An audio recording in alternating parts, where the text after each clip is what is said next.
لیکن ابھی میں ایک آپ کو ہدیہ دینا چاہتا ہوں، قبول کرو گے بھائی انشاءاللہ؟ ارے بتاؤ تو صحیح بنگلور والوں، قبول کرو گے انشاءاللہ؟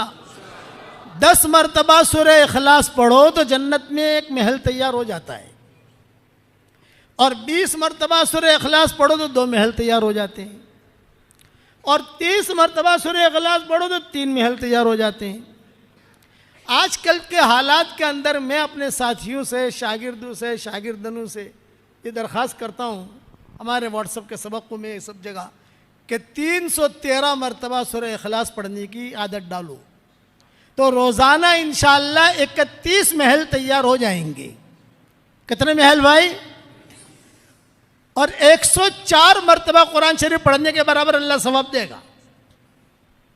31 بنگلے روزانہ تیار ہو جائیں گے انشاءاللہ، اور کوئی انکم ٹیکس والا آپ کو فون نہیں کرے گا۔ بھئی دنیا میں آپ بنگلور کے اندر ایک فلیٹ لے لو 1000 اسکوائر فٹ کا، تو انکم ٹیکس والوں کو حساب دینا پڑتا ہے نہیں دینا پڑتا؟ اور یہاں تو 31 محل، گھر نہیں، محل قصر کا۔ حضور صلی اللہ علیہ وسلم نے حضرت عمر سے کہا تھا، عمر 10 مرتبہ سورہ اخلاص پڑھ، جنت کے اندر اللہ ایک محل دے دے گا۔ حضرت عمر نے کہا 10 مرتبہ سورہ اخلاص پڑھوں جنت میں ایک محل، میں تو بہت محل بناؤں گا۔ آپ نے فرمایا جتنی طاقت ہو بناتے بناتے تھکے گا، اللہ دیتے دیتے نہیں تھکے گا۔ تو 313 مرتبہ پڑھو گے انشاءاللہ؟ اچھا، 313 مرتبہ سورہ اخلاص، 313 مرتبہ درود شریف، 313 مرتبہ استغفار۔ استغفار میں شارٹ والا، اللہم اغفر لی، اللہم اغفر لی، وہ پڑھنا نہ آوے تو اردو میں کہہ دو اے اللہ مجھے معاف کر دے، اے اللہ مجھے معاف کر دے۔ لیکن لوگ بیچارے سیدھے سادھے ہوتے ہیں، بعض مرتبہ انہیں کوئی چیز سمجھ میں نہیں آتی۔ ایک پٹھان ملا، پٹھان ابھی ہم سفر میں تھے نا، ایک پٹھان جو ہے وہ بیچارہ طواف کر رہا تھا، ظہر کے وقت میں آ کر اس نے پوچھا بھئی یہ طواف ختم کب ہوگا؟ ارے پٹھان صاحب کب سے شروع کیا؟ بولے فجر سے شروع کیا ہے، طواف ختم ہی نہیں ہوتا۔ اور بیچارہ صبح سے چلتے چلتے تھک گیا ظہر میں کہ طواف ختم کب ہوگا؟ ارے 7 چکر پر طواف ختم ہو جاتا ہے۔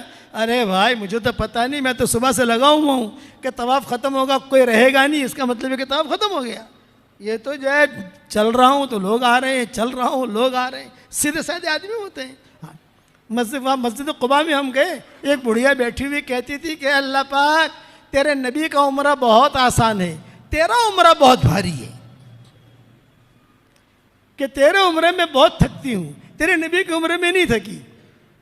وہاں جا کر 2 رکعت نماز پڑھ لو، عمرے کا ثواب ملتا ہے کہ تیرے نبی کا عمرہ بہت اچھا ہے، ایسا مکہ میں کر دے نا اللہ پاک، تیرا عمرہ بہت بھاری ہے۔ سیدھے سادھے لوگ بیچارے، تو ایسے لوگ ہوتے ہیں جنہیں عربی پڑھنا بھی نہیں آتا تھا، میں ان سے کہتا ہوں اتنا کہہ دو اے اللہ مجھے معاف کر دے، اے اللہ مجھے معاف کر دے، اے اللہ مجھے معاف کر دے، مجھے معاف کر دے، 313 مرتبہ کرو گے انشاءاللہ؟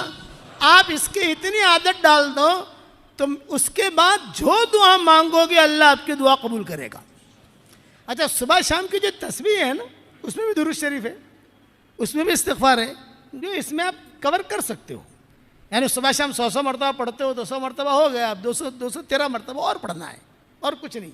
313 مرتبہ سورہ اخلاص، 313 مرتبہ درود شریف، 313 مرتبہ استغفار، اتنی کی پابندی کرو، انشاءاللہ ثم انشاءاللہ آپ کہو گے کہ مولوی صاحب نے کتنی بڑی چیز دے دی۔ میرے والد صاحب رحمۃ اللہ علیہ مجھے کہتے تھے کہ بیٹا یونس، یہ یونس کو تھوڑا کھینچتے تھے، بیٹا یونس رات کو جب نیند نہ آوے نا تو 5-6 بنگلے بنا دینے کی جنت میں، تو بنگلے بن جائیں گے، نیند بھی آ جائے گی، سمجھ گئے آپ؟ اور کہتے ہیں بیٹا دنیا میں آپ حضرات سے کہتا ہوں بنگلور میں پراپرٹیاں بہت بنائی، اللہ آپ کی پراپرٹیوں میں بہت برکت دے، ہماری دعا ہے، اب جنت میں یہ پراپرٹی بناؤ۔ اور ابا ایک بات اور بھی کہتے تھے، جو اللہ جنت میں بنگلہ دینے پر تیار ہے وہ بنگلور میں بھی دے دے گا، بمبئی میں بھی دے دے گا، جب وہاں دینے پر قادر رہتے دنیا میں نہیں دے سکتا۔ کچھ بنگلے اللہ یہاں بھی اتار دے گا۔ کون کون پڑھے گا انشاءاللہ بھائی؟ واہ واہ واہ واہ۔ اور ایک ہدیہ اور مختصر سا، آج کل لوگ بہت پریشان ہیں، جس کو دیکھو کاروبار نہیں ہے، قرضہ ہو گیا، جنات پریشان کر رہے، نظر لگ گئی، حسد ہے اور قرضہ چڑھ گیا, قرضہ دیتا نہیں ہے, یہ ہے نا بھئی. ہم تو جگ پیر ہے نا, جگ پیر, اس لیے ہم کو جو لوگ پوچھتے ہیں تو میں اس کا آسان علاج بتاتا ہوں آپ کو. آپ کے جیسے مسجد ہے, اس کے 4 کونے ہیں, دیکھو ایک کونا یہ, ایک کونا یہ, ایک کونا یہ, ایک کونا یہ. ویسے ہر آدمی کے گھر کے 4 کونے ہوتے ہیں کمرے کے, کوئی بھی کمرہ ہو. آپ کے محل ہے, آپ کے پاس کئی کمرے ہیں, ایک کمرہ خالی پکڑ لو آپ. ہر کونے میں روزانہ آیت الکرسی پڑھا کرو اور دم کر دو بس. آپ کے 5 بیڈ روم ہیں تو 5 بیڈ روم میں پڑھنا ضروری نہیں ہے. 5 بیڈ روم میں 3 ہال ہے, سب جگہ پڑھنا ضروری نہیں ہے. آپ ایک بیڈ روم کو پڑھ لو, ایک بیڈ روم میں, دوسرے دن دوسرے بیڈ روم پکڑ لو, تیسرے دن تیسرا پکڑ لو, ایسا. اور اگر سب کو نہیں کرنا, ایک ہی میں پڑھتے رہنا ہے تو ایک ہی میں پڑھو. 4 کونوں میں 4 مرتبہ آیت الکرسی پڑھو تو اس سے 2 فائدے ہوں گے. یہ جتنی پریشانیاں ہیں وہ پریشانیاں بھی دور ہو جائے گی انشاءاللہ, اور اللہ مال بھی بہت دے گا. یہ حضرت عبد الرحمن ابن عوف کا معمول تھا, روزانہ پڑھتے تھے. عبد الرحمن ابن عوف کہتے تھے کہ دیکھو یہ میرا معمول ہے, میں کرتا ہوں. اللہ نے مجھے 4 بیویاں دی, اتنا مال دیا, جب ان کا انتقال ہوا تو اتنا سونا نکلا ان کے گھر میں سے, جب اس کو کاٹنے لگے تو جو کدالی ہوئی تھی کدالی بھی ٹوٹ گئی, اتنا سونا تھا. اور صحت مند تھے عبد الرحمن ابن عوف, صحت مند. حضور صلی اللہ علیہ وسلم نے انہیں صادق الایمان کہا تھا. جب حضور کا انتقال کا وقت قریب آیا تو مائیں بیٹھی تھی آپ کے انتقال سے پہلے, تو ام سلمہ نے پوچھا حضرت آپ تو دنیا سے جا رہے ہو تو آپ کے بعد ہمارے گھر خرچے کا کیا ہوگا, یہ سوال کیا تھا ام سلمہ نے کہ آپ تو جا رہے ہو تو ہمارا گھر خرچہ, کھانا پینا. تو حضور نے آنکھیں کھولی اور یہ فرمایا کہ ایک صادق الایمان آدمی آئے گا جو تمہارا پورا خرچہ اٹھائے گا. نام نہیں لیا تھا, اتنا جملہ کہا تھا کہ ایک صادق الایمان آئے گا وہ تمہارا خرچہ اٹھائے گا. مائیں کہتی تھی جب حضور نے کہہ دیا تو مطمئن ہو گئی. جب حضور کا انتقال ہو گیا تو انتظار کرتے تھے کون صادق الایمان آتا ہے, کون آتا ہے. یہ عبد الرحمن ابن عوف آئے اور انہوں نے جو ہے سارا کا سارا باغ جو تھا ماؤں کے لیے وقف کر دیا. عبد الرحمن ابن عوف نے کچھ ساری آمدنی جو ہوتی تھی ماؤں کو بھیجتے تھے. کچھ حالات آئے باغ بیچنا پڑا تو جب بہت رقم آئی تو وہ رقم بھی ساری ماؤں کو دی. حضرت عائشہ کہتی تھی عبد الرحمن ابن عوف کا پوتا تھا, پوتا, وہ کھیلتا کھیلتا حضرت عائشہ کے کمرے میں چلا جاتا تھا تو حضرت عائشہ اسے اپنے سینے سے لگاتی تھی اور کہتی تھی بیٹا تیرے دادا کے لیے روزانہ میں دعا کرتی ہوں کہ اللہ اس کے دادا کو جنت کے سلسبیل چشمے سے پانی پلا. روزانہ دعا کرتی ہوں, تیرے دادا کے ہم پر بڑے احسانات ہیں. یہ عبد الرحمن ابن عوف کا معمول تھا. تو اب کرو گے انشاءاللہ آیت الکرسی. اور تیسری بات, جو مجھے اپنی دعاؤں میں یاد رکھتا ہے میں اس کے لیے دعا کرتا ہوں. آپ میرے لیے دعا کرو گے تو میری دعا میں پارٹنر رہو گے انشاءاللہ, کرو گے انشاءاللہ. اور چوتھی بات, میرے سبق سنتے رہو. آپ مولانا یونس پالم پور انسٹاگرام پر چلے جاؤ تو روزانہ آپ کو نئی نئی نئی باتیں سننے ملیں گی روزانہ. آج کل حضور صلی اللہ علیہ وسلم کی سیرت چل رہی ہے تو 102 پارٹ ہوئے ہیں اور 300 پارٹ میں نے تیار کیے ہیں. اس میں حضرت عمر کا قصہ چل رہا ہے, کسی کا قصہ چل رہا ہے, وہ سارے آپ کو تھوڑی تھوڑی باتیں کان پر پڑے گی کہ کیا سیرت ہے حضور کی. ہاں, جناتوں کے قصے میں نے بیان کیے, بہت کچھ بیان کیا ہے. یہ مضمون جو میں نے بیان کیا یہ امام صاحب کی برکت ہے. جناتوں کا جو میں نے بیان کیا, حالانکہ جناتوں کا بیان زیادہ ہوا نہیں, بیچ میں آ گئی دوسری باتیں. جناتوں کا مستقبل مجھے بیان کرنا تھا, اللہ جب توفیق دے گا تو دوسری مرتبہ آ کے بیان کریں گے انشاءاللہ. اب یہ بتاؤ اللہ کے راستے میں نکلو گے کہ نہیں نکلو گے بھائی؟ سارا مجمع یہ نیت کرے کہ ہمیں دین کا کام کرنا ہے, اور دین کے کام کرنے کے لیے آسان شکل ہے دعوت اور تبلیغ. یہ آسان ہے. آپ قرآن کا ترجمہ نہیں کر سکتے, آپ بیان نہیں کر سکتے, آپ جو ہے لمبی چوڑی باتیں لوگوں کو نہیں سمجھا سکتے, لیکن اللہ کے راستے میں نکل کر کبھی 3 دن کے لیے نکلو, کبھی چلے کے لیے نکلو, کبھی 3 چلے کے لیے, جیسے فرصت ملے آپ کو, لیکن دین پر رہنے کی کوشش کرو.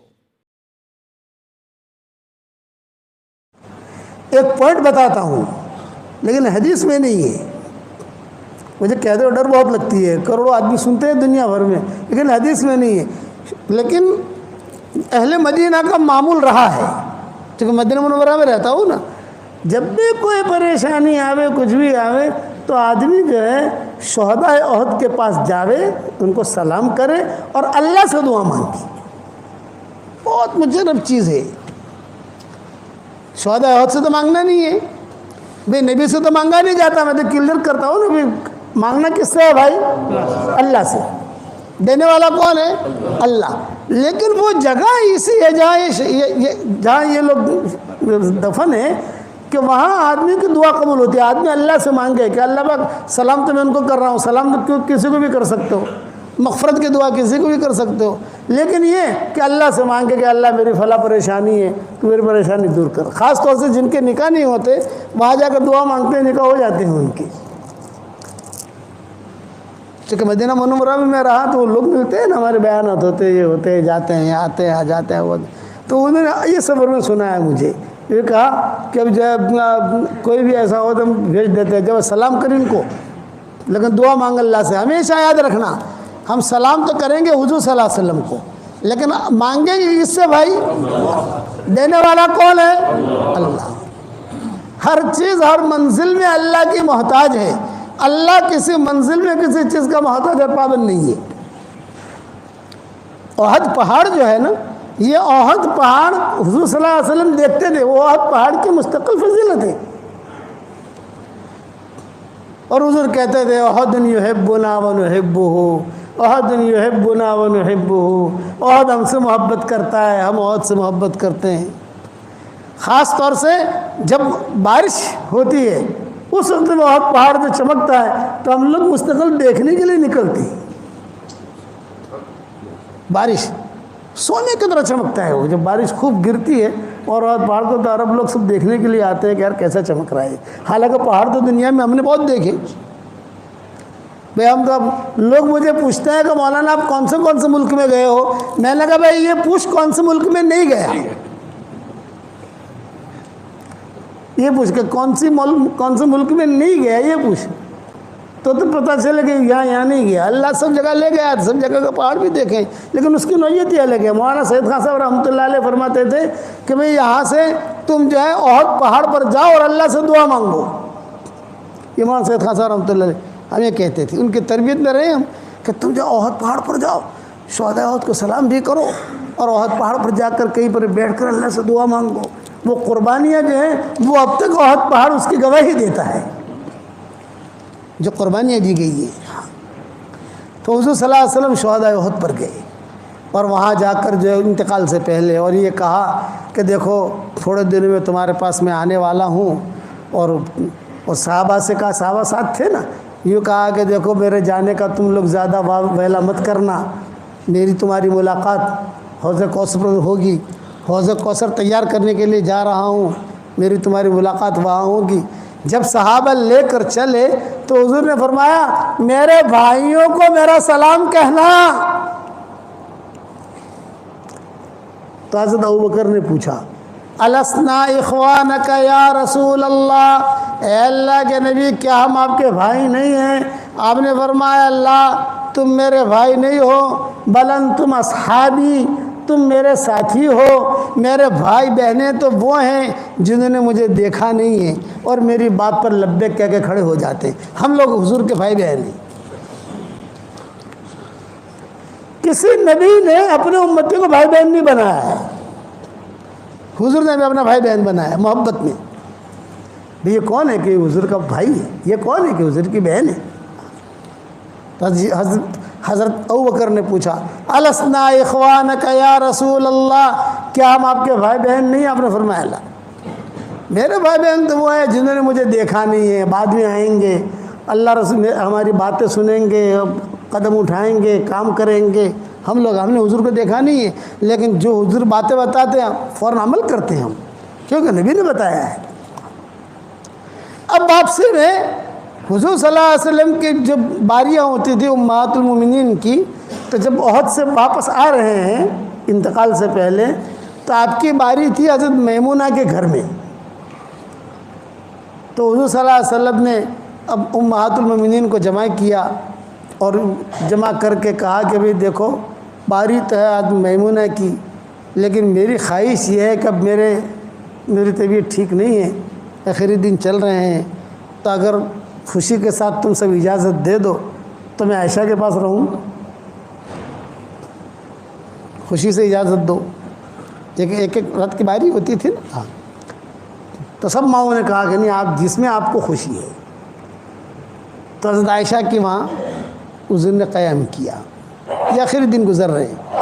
اب جب حضرت عائشہ کا وہاں قیام کیا تو ایک دم سے قیام ہوا نا، بھی باری تھی کہاں؟ حضرت میمونہ کے وہاں، تو انہوں نے تیاری کر رکھی تھی، بستر کی، کپڑوں کی، جو بھی ترتیب ہوتی ہے رکھی تھی، لیکن اب یہ تو بالکل فیصلہ پلٹ گیا کہ بھائی تم اجازت دو تو میں عائشہ کے پاس رہوں، لیکن میری دوائیں بھی جانتی ہے، وہ میری خدمت بھی کرتی ہے، خدمت تو سب کرتی ہیں، لیکن یہ کہ میری خواہش ہے کہ میرے دن آخری وہیں گزرے سب۔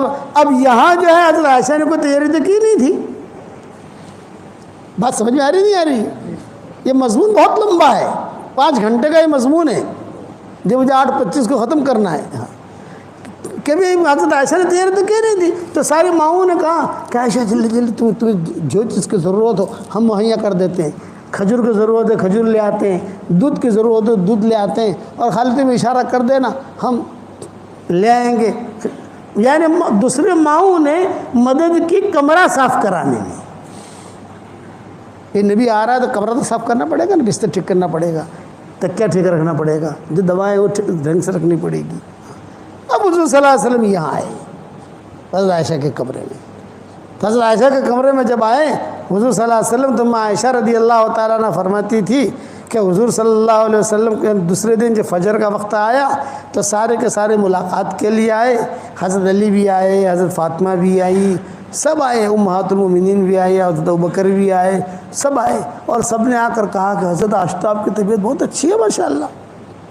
شہداء احد کے پاس سے جا کر آ کر تھا بالکل جوان بن گئے، دیکھو چہرے پر کیسا رونق ہے۔ آپ نے فرمایا ہاں آج مجھے بہت اچھا لگ رہا ہے، وہ جو ٹینشن تھا، وہ جو فکر تھا، وہ طبیعت بے چینی تھی، آج نہیں ہے، آج میری طبیعت بہت اچھی ہے، بہت ہے۔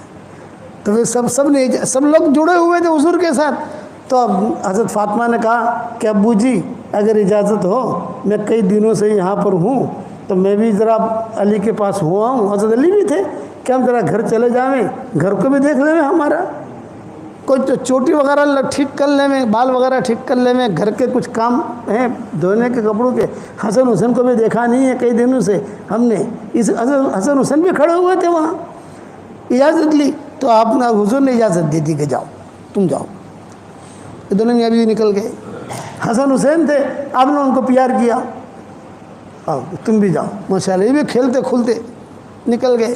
اب حضرت ابوبکر آئے، حضرت ابوبکر نے آ کر کہا کہ حضرت میں جو ہے کئی دنوں سے یہاں ہوں، آج آپ کی طبیعت ماشاءاللہ مجھے بہت اچھی لگ رہی ہے، تو میں بھی بنت خارجہ کے پاس ہوا ہوں۔ بنت خارجہ ان کی دوسری بیوی کا نام تھا جو عوالی میں رہتی تھی، ایک بیوی یہاں رہتی تھی حضور صلی اللہ علیہ وسلم کے قریب کہیں، اور ایک بیوی رہتی تھی بنت خارجہ، اس کا نام تھا، یہ رہتی تھی عوالی میں، آج کل ہم جہاں رہ رہے ہیں عوالی میں، وہاں ان کا مکان تھا، وہاں سے پیدل جانا ہو تو 20-25 منٹ پیدل کے لگتے ہیں وہاں۔ میں وہاں ہوا ہوں، کئی دنوں سے گیا نہیں ہوں۔ آپ نے فرمایا ہاں میری طبیعت اچھی ہے۔ حضرت عمر وہاں کھڑے تھے تو حضرت عمر نے مانگی نہیں اجازت، لیکن حضرت علی نے اجازت مانگ لی، امہات المومنین نے اجازت مانگ لی، سب نے یہ فرمایا کہ حضرت ہمارے مکان بھی ایسے ہی ہیں، ہم نے چوٹیاں بھی ٹھیک نہیں کی ہیں، کپڑے بھی ایسے ہی رکھے ہوئے ہیں، اب تو عائشہ ہے آپ کے پاس یہاں خدمت کے لیے، ہم بھی اپنا کام نمٹا لیں۔ آپ نے سب کو اجازت دے دی۔ حضرت عمر کھڑے تھے، حضرت عمر نے کہا میں جانے کا نہیں، میں نہیں جانے کا، میں نہیں جانے کا۔ حضرت عائشہ سے کہا میں باہر کھڑا ہوں، کوئی بھی ضرور میں بیٹھا ہوا ہوں باہر گھر کے، کوئی بھی ضرورت ہو تمہیں یا کوئی حاجت ہو، کوئی بھی چیز لانی ہو تو صرف کھٹ کھٹ کرنا، میں آ جاؤں گا۔ حضرت عمر نہیں گئے، حالانکہ ان کی بھی 1-2 بیویاں تھیں۔ حضرت عمر کہتے تھے مجھے کھٹک تھی، میں نے اجازت مانگی ہی نہیں، حالانکہ حضور نے کہا کہ تم بھی جانا چاہو کسی جگہ، میں باہر ہوں۔ یہ سب چلے گئے۔ اس کے بعد حضرت عائشہ کہتی تھی کہ حضور صلی اللہ علیہ وسلم نے مجھ سے مسواک مانگا، مسواک دو. تو مسواک تھا میرے پاس, اس کو میں نے اپنے دانتوں سے ٹھیک ٹھاک کر کے حضور صلی اللہ علیہ وسلم کو دیا. تو حضور نے وہیں لیٹے لیٹے پھر حضور نے کہا کہ عائشہ تھوڑا سا تم میرے پیچھے بیٹھ جاؤ, میرے پیچھے, اور میں تمہارے اس پر ایسا ٹیک لگا کہ تھوڑا سوں, تھوڑا بدن تھوڑا اوپر رہے تو مجھے سانس لینے میں تکلیف نہ ہوگی. حضور صلی اللہ علیہ وسلم نے جو ہے مسواک بھی کیا, اور حضرت عائشہ جو ہے وہ ٹیک کہتی تھی, میں دبلی پتلی تھی, میں جو ہے حضور صلی اللہ علیہ وسلم میں پیچھے بیٹھ گئی.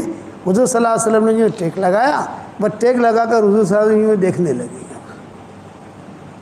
اب میں گھبرائی, میں اکیلی ہوں, سارے تو چلے گئے, سب حضرت فاطمہ چلے گئی, حضرت علی چلے گئے, ابوبکر چلے گئے, سب بڑے بڑے لوگ جو تھے وہ چلے گئے سب. لیکن اتنا میرے دل میں تھا کیا عمر ہے یہاں باہر بیٹھ, عمر ہے, اتنا میرے دل میں تھا. حضور صلی اللہ علیہ وسلم جو ہے وہ بس صرف دیکھتے رہے یہاں تک کہ آپ صلی اللہ علیہ وسلم کی گردن جو ہے یوں لڑکی.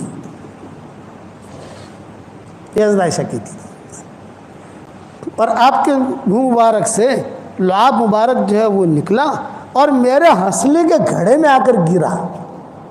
ہنسنے کا گھڑا تو سمجھتے ہو نا, ہنسنے کے گھڑے میں آ کر گرا. یہ حدیث کے الفاظ کہہ رہا ہوں میں آپ کو.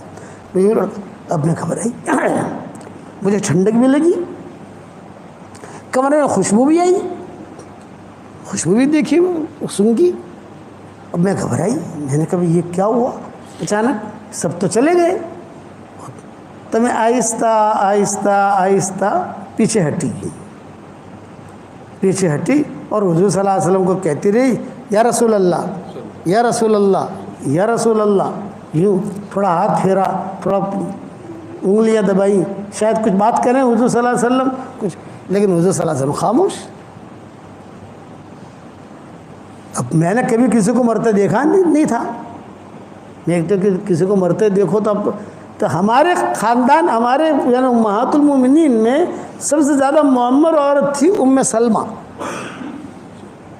یاد رکھنا, امہات المومنین کی جو ٹولی تھی نا پوری, تو اس کے دو ذمہ دار تھے. آدھی ٹولی کی ذمہ دار حضرت عائشہ ہوتی تھی, اور آدھی ٹولی کی ذمہ دار حضرت ام سلمہ ہوتی تھی. کسی مسئلے میں حضرت عائشہ اور ام سلمہ متفق ہو گئی تو حضور کہتے تھے کوئی ٹینشن نہیں, دونوں متفق ہو گئی. اور اگر ایک نے بھی مخالفت کر دی تو ٹینشن شروع. تو یہ ام سلمہ معمر تھی. ابو سلمہ کو مرتے ہوئے دیکھا تھا انہوں نے. یہ آئی حضرت عائشہ کے پاس, اور حضرت عائشہ کے پاس کہا, عائشہ کیا ہوا, یہ بولے بھائی ایسا ہوا, میں تو اکیلی تھی, اور یہ دیکھو یہ حضور کا تھوک مبارک بھی دیکھو ہنسنے کے گھڑے کے اندر. ہنسنے تو سمجھتے ہو نا بھائی, بعض لوگوں کا جو گھڑا ہوتا ہے, تو عائشہ کہتی تھی وہ سب تو میرا گھڑا تھا اس وقت میں, بدن موٹا نہیں ہوا تھا تو گھڑا تھا. تو اس ہنسنے کے گھڑے میں جو ہے حضور صلی اللہ علیہ وسلم کا لعاب مبارک گرا. تو حضرت ام سلمہ نے کہا, عائشہ کوئی ہے نہیں یہاں مرد. نہیں حضرت عمر ہیں, حضرت عمر مجھے کہہ گئے ہیں, باہر کھڑے ہیں وہ حضرت عمر. تو حضور کا تو انتقال ہو گیا ہے. یہ ام سلمہ نے کہا کہ موت ایسی ہی آتی ہے. دیکھیے پسینہ بھی ہے, دیکھیے کسی کا انتقال ہو جائے اور پیشانے پر پسینہ آئے, یہ اس کی مغفرت کی علامت ہے. اس لیے میں کہتا ہوں کہ آدمی زیادہ سے زیادہ کلمہ پڑھتا رہے, لا الہ الا اللہ محمد رسول اللہ, زیادہ سے زیادہ کلمہ پڑھتا رہے. موت کے وقت میں زبان جو ہے اتنی بھاری ہو جاتی ہے کہ کوئی چیز زبان سے نکلتی نہیں ہے. کہ کلمہ بار بار پڑھتا رہے گا, کلمہ نکلے گا. جب حضرت ام سلمہ نے کہا کہ بھئی یہ تو حضرت عائشہ کہتی ہے کہ مجھے تو پتہ ہے حضرت عمر وہاں ہے, تو فوراً جائے دستک دی, فوراً کھٹکھٹ کیا. تو حضرت عمر نے کہا کچھ کہنا چاہتی ہو عائشہ؟ یہ فرمایا گیا تمہارے نبی کو دیکھو کیا ہو رہا ہے. صحابہ اور بھی تھے. تو حضرت عمر کہتے ہیں کہ میں نے کہا کہ تم بقی کی طرف منہ کر کے کھڑی ہو جاؤ. بقی جو ہے مشرق کی طرف ہے, تو بقی کی طرف منہ کر کے کھڑی ہو جاؤ پردے کے ساتھ, میں آتا ہوں اندر. حضرت عمر آئے, حضرت عمر کے ساتھ مغیرہ ابن شعبہ بھی آئے, یہ دو آئے. اور انہوں نے جو آ کر دیکھا حضرت عمر نے اور کہا، اور جو حضور صلی اللہ علیہ وسلم کے پیشانی پر ہاتھ بھی رکھا، ہاتھ بھی دبایا، پاؤں بھی دبایا حضرت عمر نے، لیکن حضور خاموش. اور مغیرہ بن شعبہ بھی خاموش. حضرت عمر نے کہا ایسا گھبرانے کی بات نہیں ہے، غنود کی طاری ہوئی ہے اور بہت سخت غنودگی ہے، تھوڑی دیر میں انشاءاللہ غنودگی ختم ہو جائے گی، ٹینشن مت لو، حضور کا انتقال نہیں ہوا ہے. یہ حضرت عمر نے کہا کہ حضور کا انتقال نہیں ہوا ہے، غنودگی ہے، گہری نیند میں ہے حضور، اور تھوڑی دیر میں غنودگی ٹھیک ہو جائے گی. وَأَمَّا سُكُوتُ مُغِیرَةَ يُحَيِّرُنِی، حضرت عمر کہہ رہے ہیں کہ انتقال نہیں ہوا اور مغیرہ بن شعبہ خاموش ہیں، تو ان کی خاموشی مجھے ٹینشن میں پیدا کر رہی تھی. ایک بول رہا ہے دوسرا کیوں نہیں بول رہا؟ بھئی بولے تو دونوں بولے نا. بھئی مغیرہ بن شعبہ خاموش کیوں؟ یہ بڑے آدمی ہیں. وَأَمَّا سُكُوتُ مُغِیرَةَ يُحَيِّرُنِی، مغیرہ کی خاموشی یہ مجھے ٹینشن میں ڈال رہی تھی. یہ کہہ کر حضرت عمر تو چلے گئے، مغیرہ بن شعبہ بھی چلے گئے. اب گھر میں اکیلی مائیں آئیں تو سب نے کہا نہیں حضور کا تو انتقال ہو چکا ہے. اب ہم شش و پنج میں باہر گئے تو باہر صحابہ تھے، تو باہر صحابہ نے حضرت عمر سے پوچھا کیا حال ہے حضور کا، کیسے طبیعت ہے؟ یہ فرمایا کہ بہت سخت گہری نیند میں ہے حضور صلی اللہ علیہ وسلم، انتقال نہیں ہوا ہے. تو ایک صحابی نے حضرت مغیرہ بن شعبہ سے پوچھ لیا، ارے بھی تم بھی تو گئے تھے اندر، کیا ہوا؟ تو اب مغیرہ بن شعبہ نے کہا عمر جو سمجھے ہیں غلط سمجھے ہیں، میں جو سمجھاؤں صحیح سمجھاؤں. پھر آپ کیا سمجھے ہو کہ حضور کا یہ وصال ہو گیا ہے؟ یہ حضرت مغیرہ بن شعبہ نے کہا. یہ کہا صحابہ میں سب سے پہلے حضور کے انتقال کی خبر دینے والے مغیرہ بن شعبہ ہیں. ماں ایسا کہتی تھی کہ ہم تو شش و پنج میں تھے، انتقال ہوا ہے کہ نہیں ہوا؟ اور عمر نے منع کر دیا تو ظاہر بات ہے حضرت عمر کی بات کا اعتبار ہے. تو جب یہ دونوں باہر گئے تو ہم بھی دروازے پر کھڑے ہو گئے، کیا باتیں کرتے ہیں دروازے پر، اور وہاں صاحب آپس سے بات کر رہے تھے. کوئی کہہ رہا تھا انتقال ہوا. حضرت مغیرہ بن شعبہ نے کہا نہیں بھی دیکھو عمر جو سمجھے ہیں وہ غلط سمجھے ہیں، میں جو سمجھاؤں صحیح سمجھاؤں کہ حضور صلی اللہ علیہ وسلم اللہ کے وہاں چلے گئے. اب اتنا حضرت عمر کو سننا تھا، حضرت عمر جذبات میں آ گئے. یہ فرمایا خبردار جس نے کہا کہ حضور کا انتقال وہ اپنا انتقال سمجھ لے. تلوار نکال لی، حضور کا انتقال ہونا ہی نہیں ہے. ابھی تو کتنے کام باقی ہیں یہودیوں کے، بے ایمانوں کے، سارے دنیا میں دین پھیلنا ہے، یہ باقی ہے، یہ باقی ہے، یہ باقی ہے، یہ باقی ہونا ہی نہیں ہے. ابھی وقت مرے جائیں گے دنیا سے، لیکن ابھی نہیں، ابھی حضور کا انتقال نہیں ہوا ہے. اب مغیرہ بن شعبہ جو ہے سہل گئے، ڈر گئے، گھبرا گئے، بڑے آدمی ہیں. بس یہ مضمون یہاں پر ختم کرتا ہوں بھائی. کتنے بجے؟ 8:30 بجنے آئے. یہ مضمون انشاءاللہ بعد میں پتہ نہیں کیسے شروع ہوا ہے. یہ مضمون بعد میں سنائیں گے، ہمیں ہمارا 2 گھنٹے کا سفر بھی ہے بھائی. اب آپ لوگ جب بھی اللہ مجھے دوسری مرتبہ لائے تو خالی یہاں تک کہنا یہاں تک کہا تھا تم نے، تو بعد میں آگے بیان کریں گے انشاءاللہ. اتنا لمبا مضمون ہے، پھر کیسے حضور کا انتقال ہوا، پھر کیسے جو ہے جنازے کی نماز پڑھی گئی، سب کیا. میں تو آپ حضرات سے ایک درخواست کرتا ہوں، میں آپ سے کچھ ہدیہ لینے آیا ہوں، مجھے ہدیہ دو گے بھائی؟ دیکھو آواز ڈھیلی پڑ گئی. ارے ہدیہ دو گے کہ نہیں دو گے؟ دیکھو ہم چندہ نہیں مانگتے، میرا کوئی مدرسہ نہیں ہے، کوئی چندہ نہیں مانگتا، لیکن ہدیہ ضرور مانگتا ہوں. دو گے بھائی؟ بتاؤ. بس میری درخواست یہ ہے کہ جب بھی میرے سبق سنو یا جب بھی میرے بیانات سنو میرے لیے دعا کر دینا. اتنا تو کرو گے کہ نہیں؟